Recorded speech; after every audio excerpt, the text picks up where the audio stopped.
We're spending a year on the teachings of Dogen Zenji, a very important Zen master. And the one for today is called Sky Flowers. How fortuitous. But really, it's the season of renewal and freshness. First, I want to start with some home truths of the Buddha. The Buddha really wanted us to understand some very simple things. And one of the most important ones is a teaching he gave on the night he was dying. He said, all conditioned things pass away. Strive on tirelessly. So this teaching that all conditioned things, and what are conditioned things? Everything. So everything depends upon conditions. We're all composed of various elements, everything, every situation. These are all conditioned things. All conditioned things pass away. Strive on tirelessly.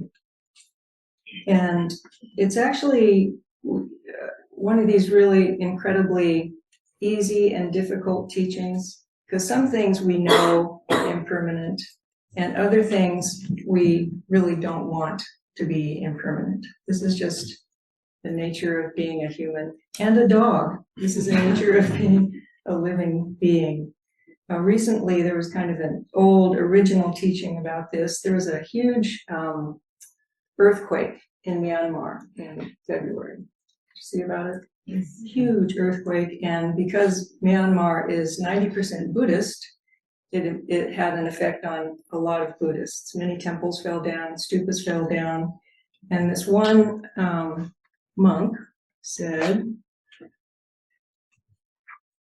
Buddhism teaches us not to ask why it happened, but how we meet it. He went on to say, with calm, with care, and with compassion for those who suffer. So other monks had this same understanding. This is a very basic teaching of the Buddha. And the Venerable U Sauttika said that the trembling of the earth was a reminder that everything is impermanent, not just people's lives, but even the ground beneath their feet. The earthquake is not sent to destroy us, it is simply the earth shifting, as it has been for eons. In this way, we don't cling. We practice compassion for the lost, the suffering, and even for ourselves. That is how we endure. Pretty brave. So Zen, so this is the teaching of the ancestors and the elders, Theravada school. And Zen, we try to get this across too. We try to help people, help ourselves understand the impermanence of all things. And we often use flowers. We often use flowers, which are so beautiful and very attractive, to demonstrate this profound teaching of impermanence. And one of the very first teachings of Zen happened when the Buddha Shakyamuni was sitting in a congregation just like this. Let's say he was sitting in a congregation just like this. And the Buddha held up a flower. And only Zach is smiling. Only Zach has this little smile on his face. So then the Buddha said, Zach has the true eye. Buddha has the true eye of awakening, Shobo Genzo. So that was a demonstration of something. So we say it might be a demonstration. Oh, he also twirled the flower. Buddha held up the flower and twirled it, and demonstrated that.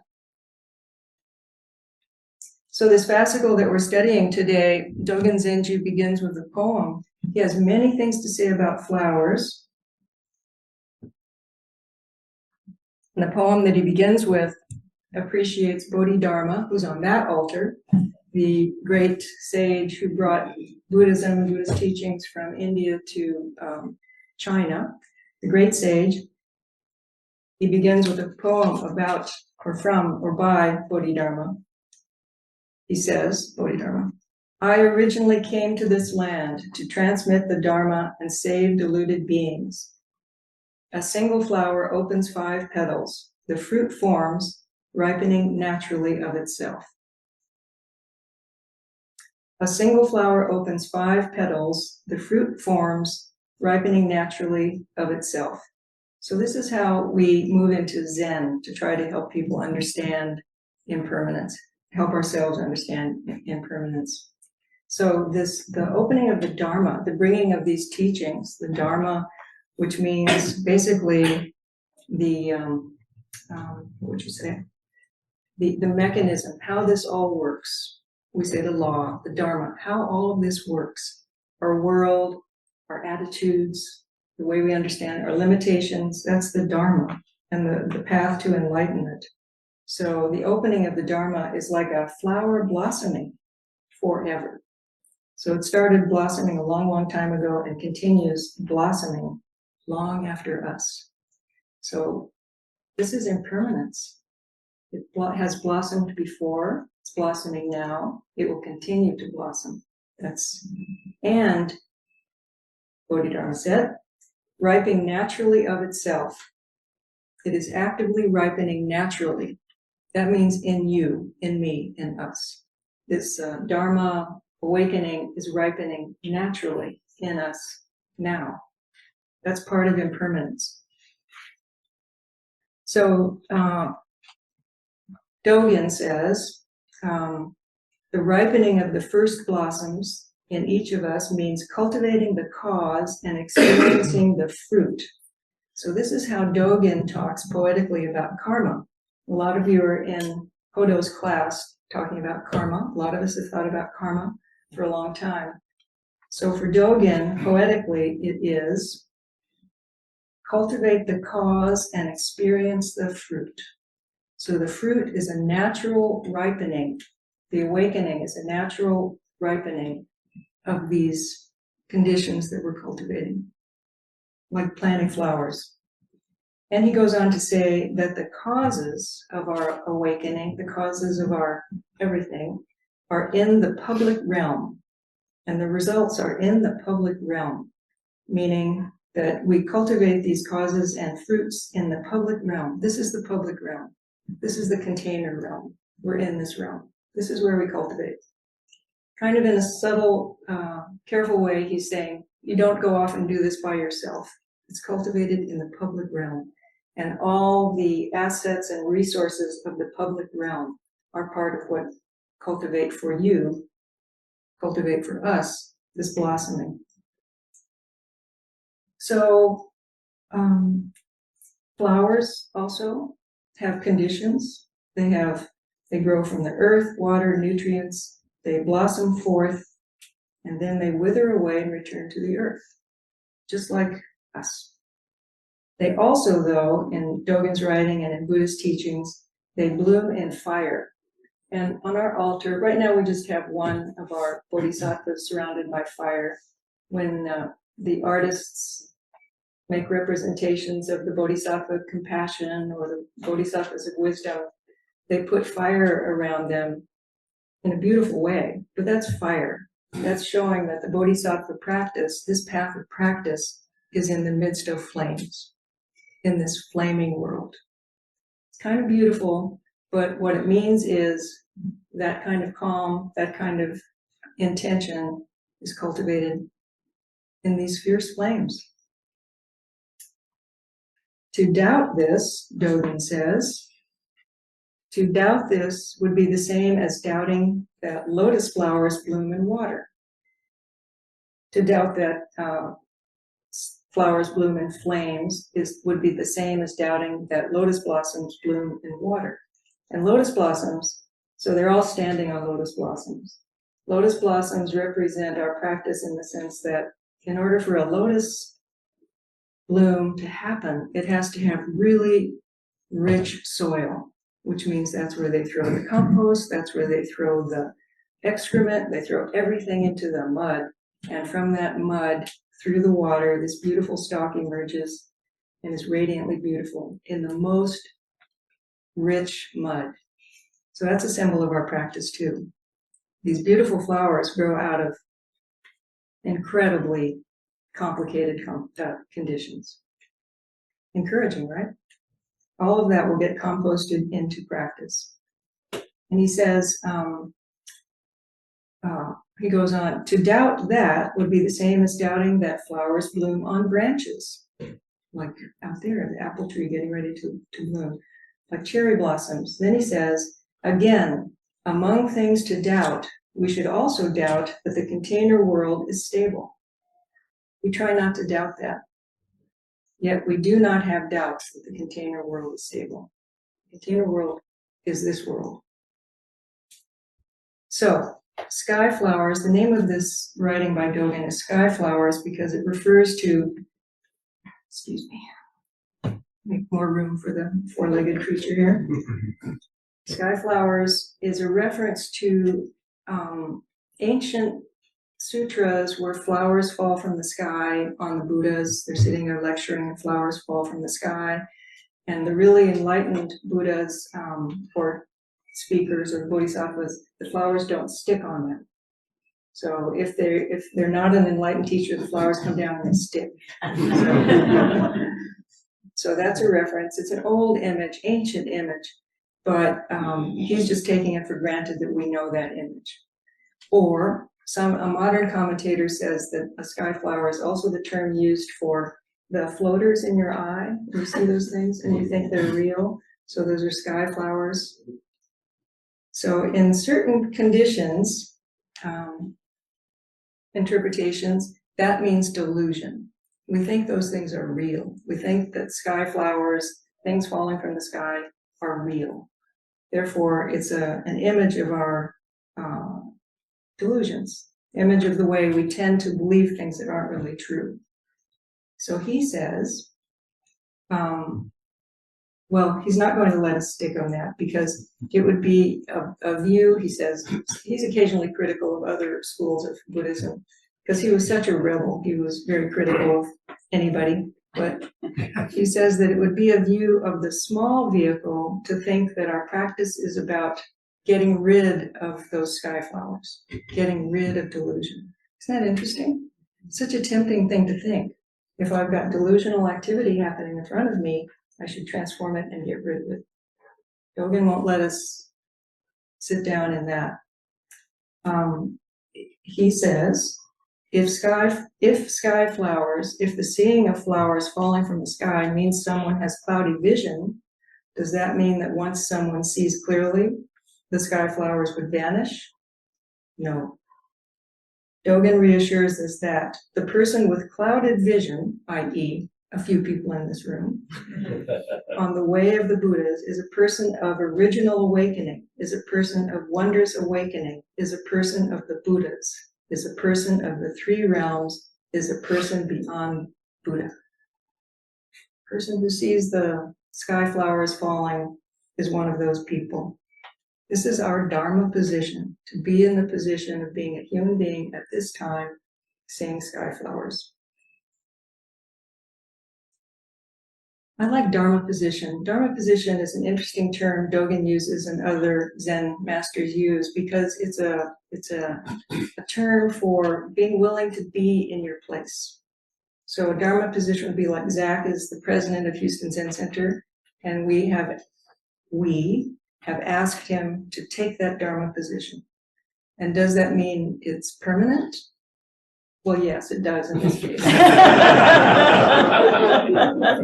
Or the Tontos, the Tonto Gael, the Tonto Vicky, they're taking the Dharma position of being the head of practice. Does that mean it's permanent? Yes, say yes. So knowing that it's impermanent doesn't reduce the responsibility or the fun of it. It increases the fun, knowing that this is my Dharma position now, and I take this Dharma position.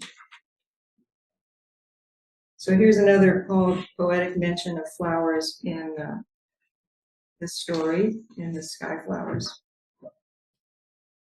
A Chan master, he wasn't yet a Chan master, he was a Chan student, we'll say. But he later became Chan master Lingjun. He went to consult Chan master Zherzhen and said, what is Buddha? What is a Buddha? Good question from a sincere student. The master said, if I tell you, will you believe it? The student said, Well, the master's words are sincere. How could I not believe them? And then the master said, you yourself are one. Then the student master said, how can I maintain it?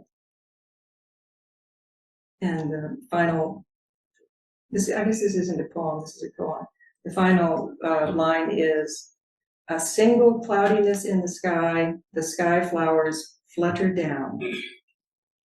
Okay, this is kind of a very rich one, but I want to read it again. He went and said, what did he say? What was his question? What is a Buddha? And then the master said, if I tell you, will you believe it? And the master said, well, so far you've been okay. How can I not believe you? And then he said, you yourself are one. Isn't that enough? And then he said, how can I maintain it? And then the answer, so he could have at this point kind of criticized him, because these Buddhas are not sitting there worrying about maintaining it. They're actually not clinging to it. Often, over and over, Dogen and other Zen teachers tell us a Buddha who is truly a Buddha does not necessarily notice that they are a Buddha. They don't cling to it. They appear in this flaming world and do what they do. They aren't trying to maintain Buddhahood. But our beloved ancestor said, how can I maintain it? And then the master said, a single cloudiness in the sky flowers flutter down. Which could be a criticism, but Dogen won't let us take that as a criticism. This is just our world.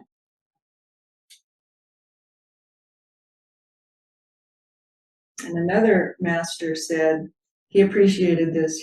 He appreciated the appreciation of it. So Weizhang saying, a single cloudiness in the sky flowers flutter down. He had that deep understanding. This is our world, where sky flowers are fluttering down. We're seeing delusion, we're seeing reality. This is our world.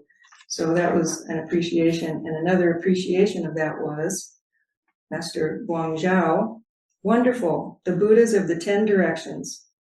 Fundamentally, they are flowers in the eye. If we wish to know the flowers in the eye, fundamentally, they are the Buddhas of the 10 directions. So in a few pages, Dogen has taken us from seeing flowers falling from the sky as delusion to flowers falling from the sky as Buddhas appearing before our eyes. So when I was reading this fascicle, one of the many things I was appreciating was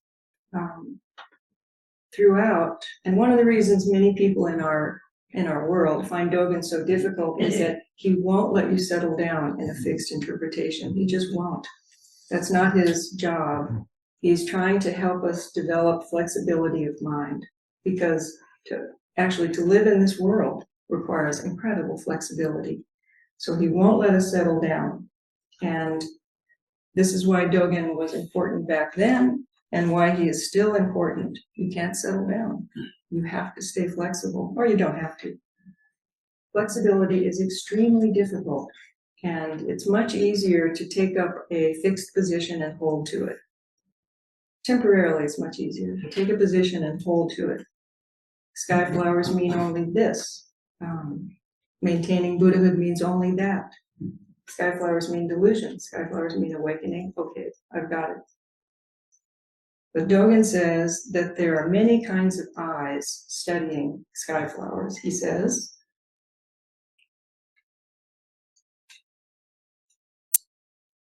there is what is seen by the clouded eye. There is what is seen by the clear eye. There is what is seen by the Buddha eye. There is what is seen by the ancestor eye. There is what is seen by the eye of the way.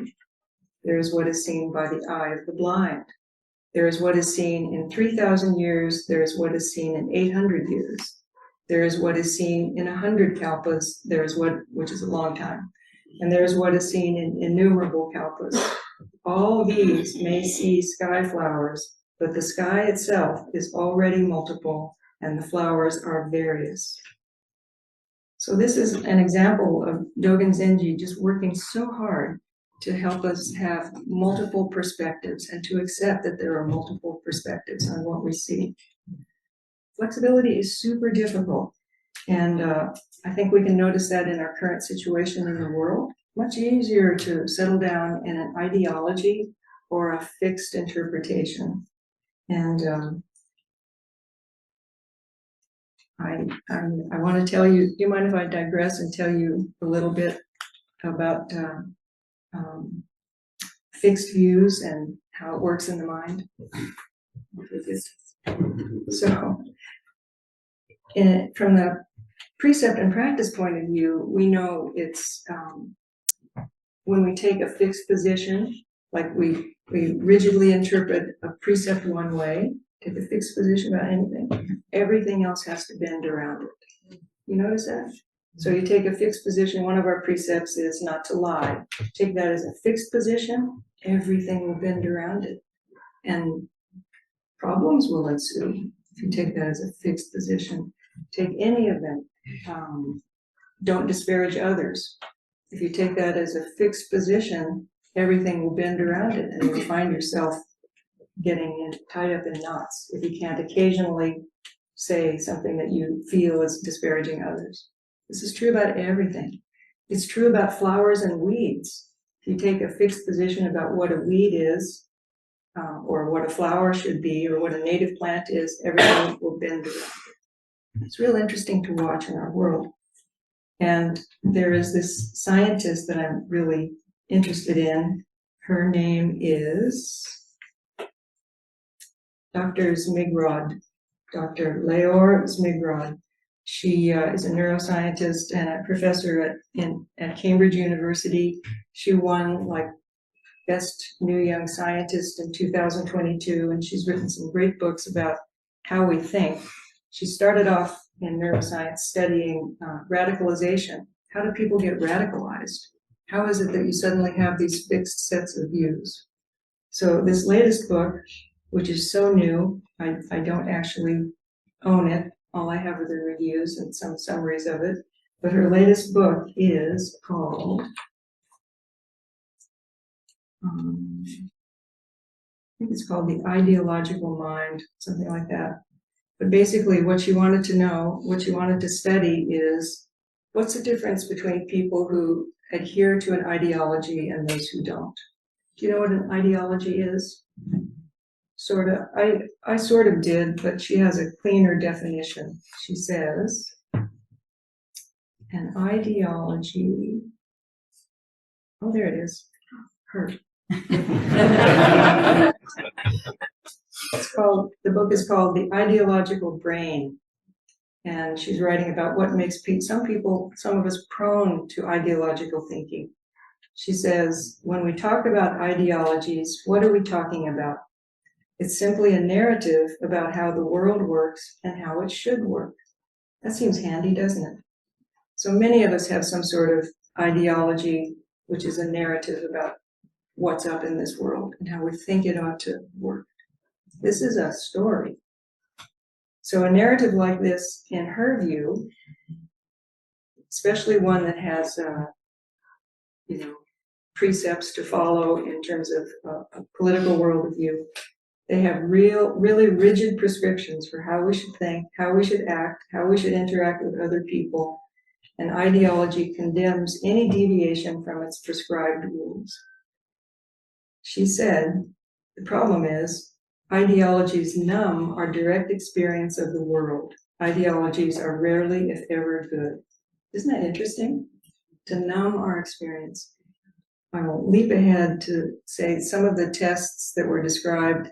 She did some tests on children who were raised in pretty strong ideological environments, and children who were raised not in ideologically prescribed environments.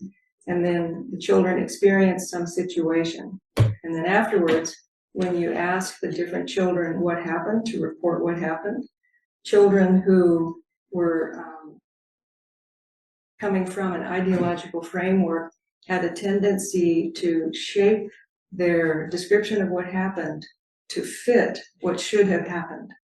So they are unreliable narrators. They omit things that shouldn't fit into the narrative and actually will create things that should fit into the narrative. And kids not raised in ideological environments just kind of describe what happened. So interesting. So that's kind of a numbing of experience, has to fit into the category. She says, how do we end up with ideologies if they aren't so great? They have a couple of benefits. One is that aligning with an ideology, you can feel your way into this, it satisfies the need to try to understand the world, to explain it, and satisfy our need for connection, for community, for just a sense that we belong to something.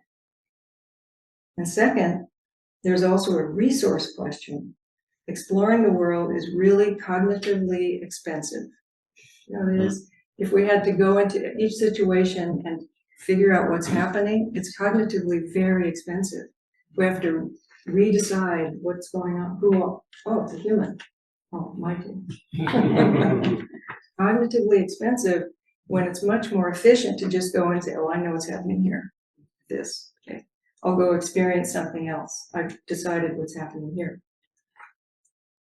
So there's, there are causes and conditions of having an ideological framework. And what she's exploring in the book, which I can't report on because I haven't read enough of it, is whether there's a neurological predisposition to this.